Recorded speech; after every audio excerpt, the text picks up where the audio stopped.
हरे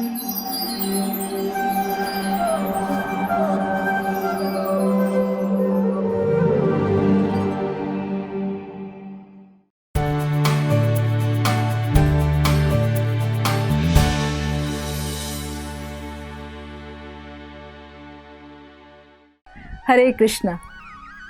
आज के कार्यक्रम में आप सभी का हार्दिक स्वागत है। आज हमारे वक्ता हैं श्रीमान रुक्मिणी चरण प्रभु जी। श्रीमान रुक्मिणी चरण प्रभु जी सन 1998 में अंतर्राष्ट्रीय कृष्ण भावनामृत संघ इस्कॉन के संपर्क में आए।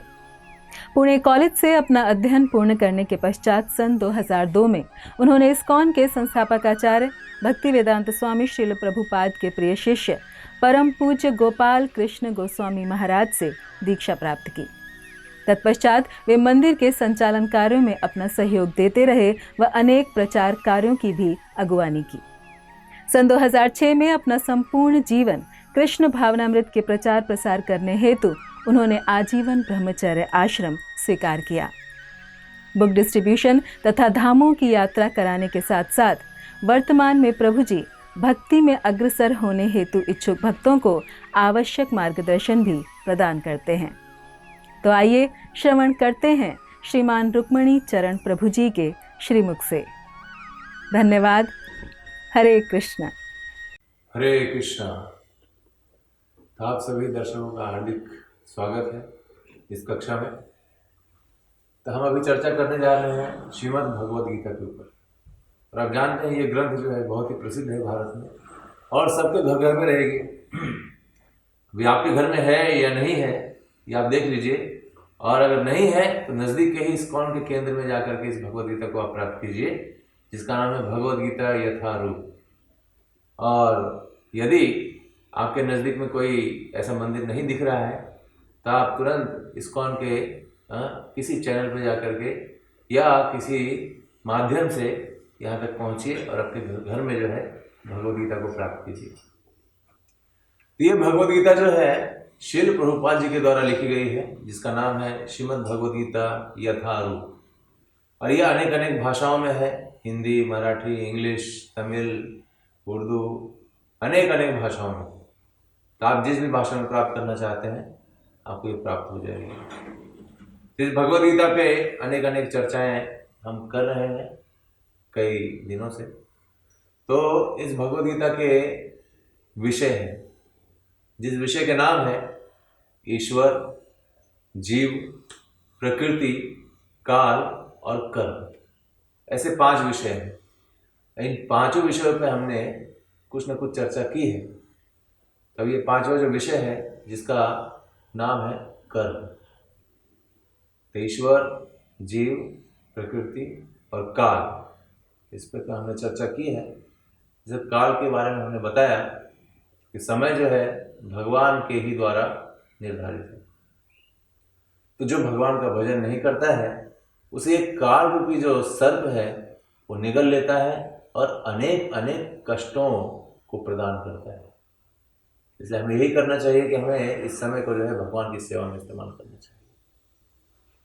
तो 5वां और आखिरी जो विषय है उसको कर्म कहा गया है। तो सारे जितने भी विषय हैं, ईश्वर है, जीव, प्रकृति, काल, ये चारों जो विषय हैं ये बदलते नहीं। ईश्वर बदलता नहीं है, प्रकृति बदलती नहीं, जीव बदलता नहीं है, काल बदलता नहीं, शाश्वत है। लेकिन कर्म जो है ये बदलता है। यही सबसे बड़ा इसका सिद्धांत है। तो कर्म इस क्षेत्र को भगवान ने रखा है बदलने के लिए। क्यों? इसका एक कारण ऐसा है कि जब हम किसी कार्य को करते हैं, जैसे कोई व्यक्ति अपने कर्म के अनुसार बहुत पाप कर्म किया है, उसने बहुत पाप कर्म किया है, नशापान किया है, मांसाहार किया है, अवैध संग किया है, जुआ खेला है, घर बर्बाद कर दिया, ऐसे पाप कर्मों को लेकर के जब वो चलता है तो ऐसे करते करते उसके पाप के घड़ा भर जाता है। और पाप के अनुरूप जब वो दूसरी योनि में जाता है तो बहुत ही नीच योनि में चला जाता है। और ऐसे नीच योनि में जाने के उपरांत वो कैसे उस योनि से ऊपर उठ सकता है, तो इसका एक जरिया है। क्या है वो कर्म। कहते हैं कि अगर कोई नीच व्यक्ति भी है, जैसे ब्राह्मण है, क्षत्रिय है, वैश्य है, शूद्र है, जैसे शास्त्र में बताया गया वर्ण और आश्रम, ब्रह्मचारी है, गृहस्थ है, वानप्रस्थ है, सन्यासी है, इन चारों आश्रमों में रह करके अगर वो भगवान का भक्ति करता है तो वो भगवान के धाम में प्रवेश करेगा। नहीं करता है तो नीचे की योनि में गिर जाएगा। तो नीचे की योनि कौन कौन सी होती है? चांडाल। तो ऐसे चांडाल की योनि में भी अगर वो भगवान का नाम ले रहा है, हरे कृष्णा कृष्णा कृष्णा हरे हरे, हरे राम राम राम हरे हरे, तो भगवान का नाम लेने के बाद, भगवान की सेवा करने के बाद उसका जो चांडाल जो जन्म मिला है चांडाल की योनि में, उसकी वृत्ति जो है वो भगवान का भजन करने के बाद बदल जाती है। वो ब्राह्मण स्तर पर आ जाता है तो चांडाल का जन्म, लेकिन जैसे ही वो भगवान का नाम लेता है वो ब्राह्मण बन जाता है। लेकिन इसका ही उल्टा कैसा है? इसके उल्टा ऐसा है कि अगर कोई ब्राह्मण के घर में जन्म लेता है लेकिन फिर क्या करता है? मांसाहार करता है, अवैध संग करता है, जुआ खेलता है, नशा करता है, तो ऐसे ब्राह्मण के घर में भी जन्म लेने के बाद उसका जो कार्य है वो कैसा है? चांडाल के जैसा है। अर्थात कर्म के अनुसार उस व्यक्ति की पहचान होती है, जन्म के अनुसार नहीं। कभी कभी हम जन्म के ऊपर ज्यादा जोर देते हैं, अरे वो तो ब्राह्मण के घर में पैदा हुआ है, वो तो ब्राह्मण है, अब वो क्या है? वो चांडाल की योनि में, कुत्ते की योनि में चला गया। तो कितना भी कुछ कर्म का सिद्धांत होने से, वो पाप कर्म से गिरने के बाद भी अपने ही कर्म से वो ऊपर उठता है। जैसे भगवत गीता में एक श्लोक कहा गया है कर्म के आधार पर। अगर पूछेंगे किसी को कि भगवत गीता का जो मूल तत्व श्लोक बताइए, सारांश क्या है, अगर हम ये पूछेंगे आपको तो आप क्या बताएंगे? आप तो यही बताएंगे, कर्मण्येवाधिकारस्ते मा फलेषु कदाचन मा कर्म फल हेतुर्भू माते कर्मोस्ति कर्मणि। अर्थात कर्मण्येवाधिकारस्ते, कर्म करने में अधिकार है, लेकिन ये कर्म कैसे किया जाए, किसके लिए किया जाए, ये प्रश्न ही नहीं उठता है। अधिकार हमने प्राप्त कर लिया है कर्म करने का। जैसे किसी कंपनी ने आपको अधिकार दे दिया कि तुम मेरी कंपनी में काम कर सकते हो, तुम ऑथराइज हो, कल से ड्यूटी पे आ जाओ। और जाने के बाद उसको पता ही नहीं क्या करना है, झाड़ू लगाना है कि पोछा लगाना है कि क्लर्क बैठना है, क्या बैठना है ना, और किस कंपनी के लिए काम करना है। जिस कंपनी ने ऑथराइज किया है उसी कंपनी के लिए काम करना है। उसी तरह से यहां पर जो अधिकार का बात है, अधिकार को प्राप्त करने के लिए लोग लड़ाई करते हैं। महाभारत की लड़ाई क्यों हुई? अधिकार प्राप्त करने के लिए। पांडवों का अधिकार दुर्योधन ने छीन लिया और भगवान श्री कृष्ण ने उनको बचाने के लिए उनके बीच में प्रस्तुत हुए। तो अधिकार के क्षेत्र में तो सब लोग लड़ाई करते हैं। तो अधिकार की जो बात है वो हम सब में है। तो भगवान यहां पे अधिकार की बात कर रहे हैं। क्या अधिकार है? कर्म करने का अधिकार। तो कर्मण्येवाधिकारस्ते मा फलेषु कदाचन, मतलब फल की इच्छा मत करो, कर्म करते रहो, है ना। तो हम कर्म करते रहते, फल की इच्छा नहीं करते हैं, लेकिन कर्म किसके लिए करते हैं ये भी बहुत बड़ा इंपॉर्टेंट चीज है। अगर जिस व्यक्ति ने बोला है कि कर्म में तुम्हारा अधिकार है, मैं तुम्हें वो अधिकार देता हूं, और उस व्यक्ति के लिए आप कर्म नहीं कर रहे हो और किसी दूसरे व्यक्ति के लिए कर्म कर रहे हो, ये क्या है? ये पाप है। इसको पाप कहा गया है। तुरंत पाप में बदल जाता है वो कर्म। इसलिए इस कर्म को अगर हमें शुद्ध करना है तो जिस व्यक्ति ने इस कर्म का अधिकार हमें दिया है उस व्यक्ति के लिए कर्म करो। सरल परिभाषा है। इस परिभाषा को हम सब जो है अपने जीवन में व्यवहारिक रूप में ला सकते हैं। कर्मण्येवाधिकारस्ते मा फलेषु कदाचन। जब उस व्यक्ति के लिए कर्म कर रहे हैं जिस व्यक्ति ने हमें अधिकार दिया है, तो हमें फल की इच्छा करने की जरूरत ही नहीं है।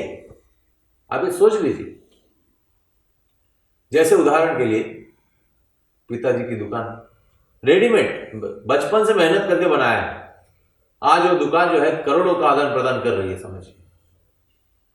और उस पिता ने अपने पुत्र को जो है कहा कि तुम मेरा दुकान संभालो, है इतना ही कहा, और वो बेचारा जा करके उसका बेटा जो है वो दुकान संभाल लिया। तो अधिकार किसने दिया? पिता ने दिया कि तुम जाके दुकान संभालो। कोई आएगा तो उसको एकदम ऑथराइज डील करो आप।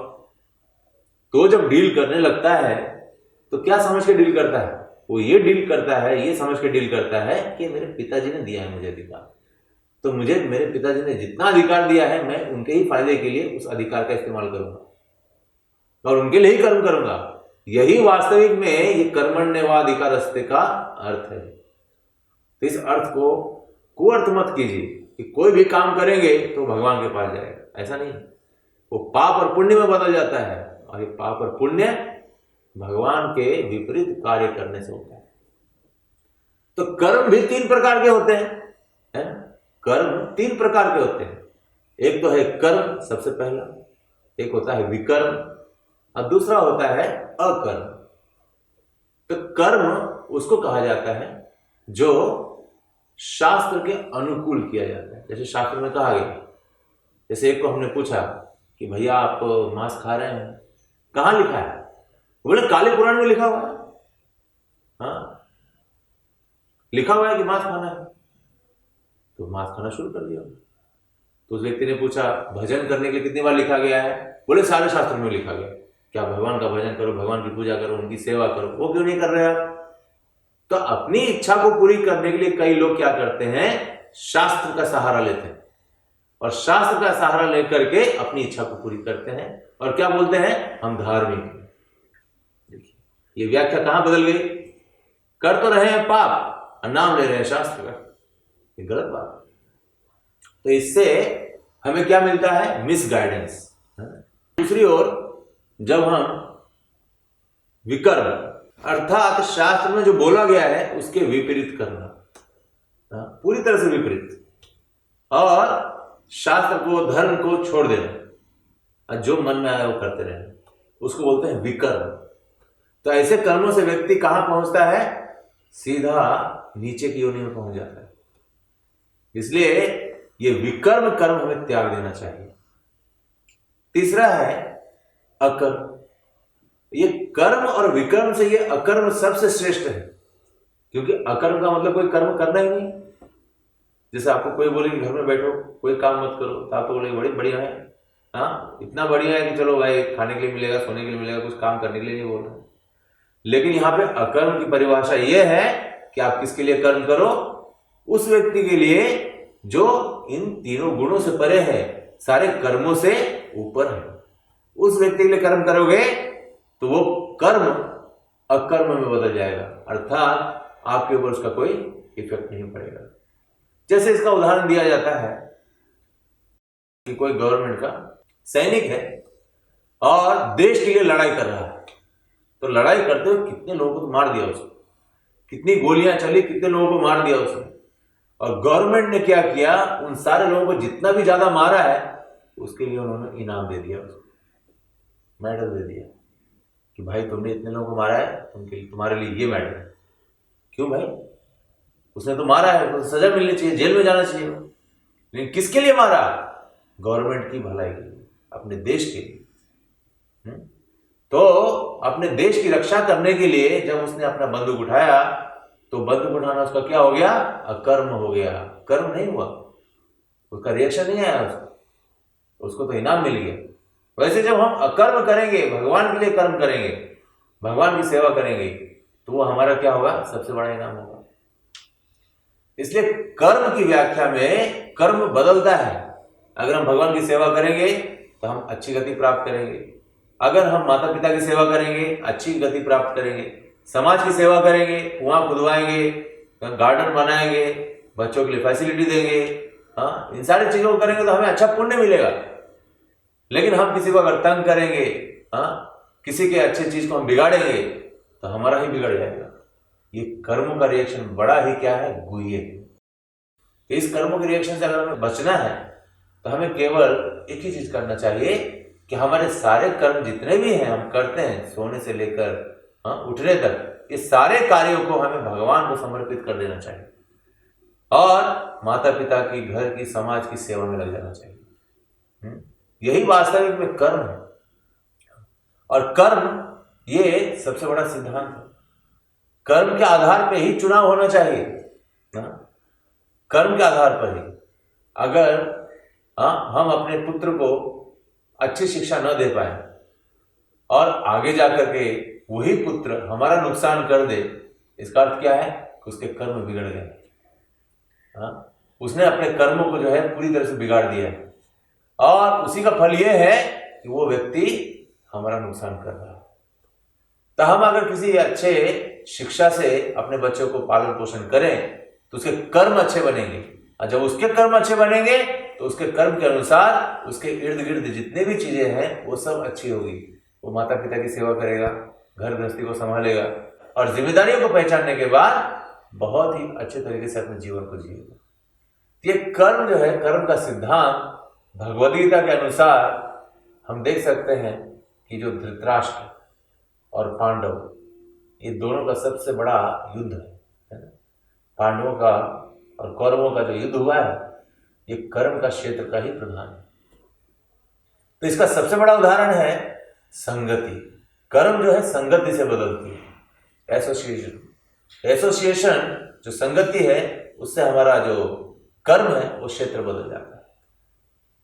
जैसे उदाहरण है कि ये जो दुर्योधन था, इसने जब जन्म लिया तो जन्म लेने के बाद इसकी संगति इसके मामा के साथ हो गई, शकुनी के साथ।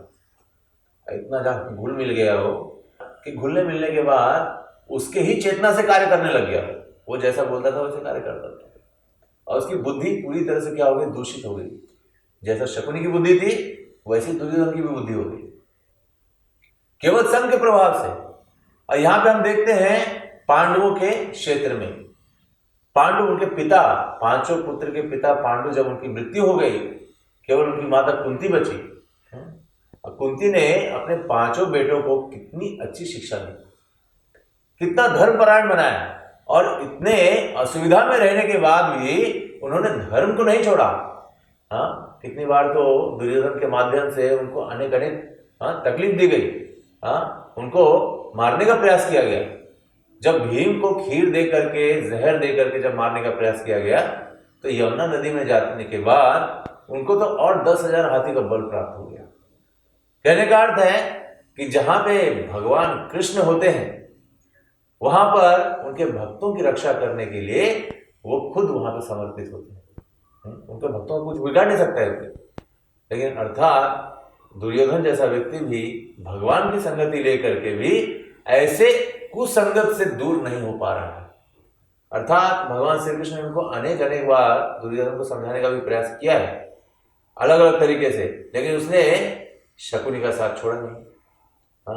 और इस तरह से संगति गलत होने से दुर्योधन जो अच्छा था वो क्या हो गया, बिगड़ गया। और यहाँ पर जो पांचों पांडव हैं वो पांचों पांडव अपनी माता के अनुरूप चल करके अनुकूल भाव से उनको धर्मपरायण बनाते हुए इतने तकलीफ में होने के बाद भी उनका जो एक कैरेक्टर था, उनका जो चरित्र था वो खिल करके उठ गया और वो पूरी तरह से हर क्षेत्र में जो है सफल हो गए। तो कर्म की ही व्याख्या है कि हमारे कर्म कैसे होने चाहिए।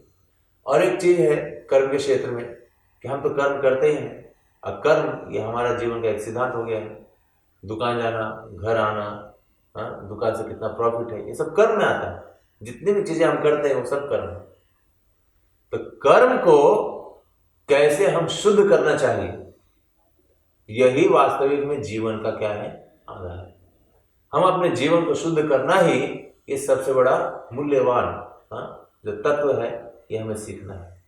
यही सीखने के लिए कर्म का जो आधार है ये भगवद गीता में दिया गया है। तो कर्म के अनुसार हम अपने कर्म को बदल सकते हैं।